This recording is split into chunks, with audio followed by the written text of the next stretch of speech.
ومش قادره اقول لك بقى ان الحمام ده ممكن يقرر مصيرك. متخيل؟ لان كل واحده كانت عايزه تخطب لابنها او لاخوها تروح الحمام، تعين العروسه وتدي التمام، الجوازه تتم، تتوكل على الله وتتجوز، ومراتك تشتغل في الازرق تروح برضه الحمام.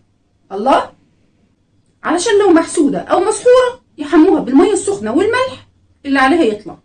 لان جوه الحمام هتلاقي صف كامل في خدمتك، من اول الحمامي وده صاحب الحمام ومديره، المانجر، الليونجي ده الاسيستنت بقى، ده المساعد الاول للحمامي، وده كانت مهمته الفوط والهدوم والمشروبات.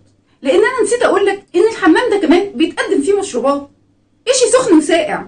واول ما تدخل الحمام هتلاقي كمان المزين، وده ما كانش مهمته بس حلاقه الشعر، ده كمان بيعمل حجامه. تقولش دكتور عصر واوانه. وزي ما كان فيه مزين للرجاله كان فيه مشطر الستات. هو الحمام كان فيه نظام، الدنيا مش ماشيه كده.